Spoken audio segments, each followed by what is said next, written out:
ഒരു പ്രധാനപ്പെട്ട കാര്യം കൂടിയുണ്ട്. നേരത്തെ പ്രേംകുമാർ പറഞ്ഞൊരു കാര്യമുണ്ട്. ഇനി അഥവാ 2022 എം പി രാജേഷ് സ്പീക്കറായിരിക്കുമ്പോൾ അന്ന് അവിടെ തെലങ്കാനയിൽ MLC ആയിട്ടുള്ള കവിത പരിപാടിയിൽ പങ്കെടുത്തു എന്നിരിക്കട്ടെ, അന്ന് ക്ഷണിച്ചിരുന്നു നിയമസഭ, രാജ്യത്തെ പ്രധാനപ്പെട്ട വനിതാ പ്രവർത്തകരെയും ജനപ്രതിനിധികളെയൊക്കെ അതിലേക്ക് ക്ഷണിച്ചിരുന്നു, അവരെയും ക്ഷണിച്ചിരുന്നു. പക്ഷേ അവർ വന്നില്ല.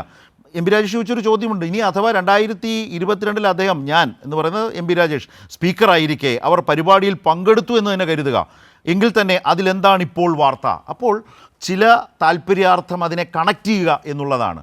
അപ്പോൾ അങ്ങനെ ഒരു ശ്രമമാണ് ഇതിനകത്ത് നടന്നത്. പക്ഷേ പറ്റിപ്പോയത് എന്താണെന്ന് വെച്ചാൽ അന്ന് അവർ വന്നിട്ടേ ഇല്ലായിരുന്നു എന്നുള്ളിടത്താണ് ഈ കൂട്ടിച്ചേർക്കൽ എന്നുള്ളത് പാളിപ്പോയത് അവിടെയാണ്. അപ്പോൾ അങ്ങനെ ഒന്നും ഉണ്ടാവാതെ തന്നെ വാർത്ത കൊടുക്കുന്നതിൻ്റെ ദുഷ്ടലാക്ക് എത്രത്തോളം ഉണ്ട് എന്ന ആ ചോദ്യം, അത് വളരെ പ്രധാനപ്പെട്ട ചോദ്യം തന്നെയാണ്.